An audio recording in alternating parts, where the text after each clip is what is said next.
Today we're trying to keep this out in front of the papers to keep everybody thinking about it instead of going, oh well, it's been over a month and nobody cares anymore, why should we? This is to make sure that everybody basically doesn't let it go behind them and act like nothing happened. What's next? For us, it's court on November 3rd for the arraignment to find out if everything's going to get thrown out or give us a court date in January.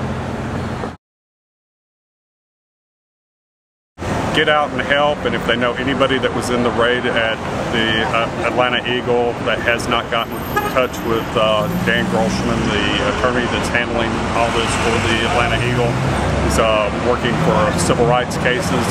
They don't actually have to use the real name. They can use a pseudonym and file a complaint and actually be able to put pressure on the city that way by just stepping up and saying we were there and we're not going to take it anymore. Everybody's afraid. They don't realize that Atlanta PD will not come back into that bar.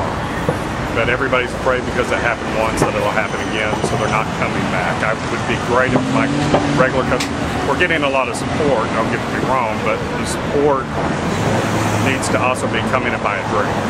Come in and support the employees. We have employees right now that are having their gas and electricity cut off because they can't pay their bills because nobody's coming in to buy a drink. And so it's affecting long-term Eagle, not just the community, but the employees and everything else in the bar. We've heard comments, I wouldn't come back in the bar again because y'all will get raided again. And it's just not going to happen. Right now, you know, they didn't find anything the first time. They will not have a legal right to come in the second time. They didn't have a legal right to come in the first time. So I'm pretty sure that they're not going to push their luck in the second time. Bottom line, the bar's not making money. The employees are not making as much money.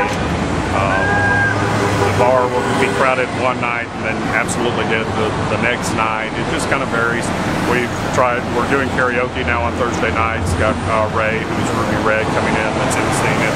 That's taking off a little bit, but we're having to try different things to get different people in there. We can't just be the big neighborhood bar that we were before and have people show up and have a good time because it's just not working for us right now. Could be if it kept up for a long period of time. I mean, we are the second oldest bar in Atlanta next to the New Order. We're 24 years old almost, and if Atlanta lets APD run them off from here, then that's another bar that follows in the footsteps of the Armory, Backstreet, Metro, and I know of approximately there are supposedly 7 gay bars at the end of this year that will not be renewing their liquor license because they can't pay their rent.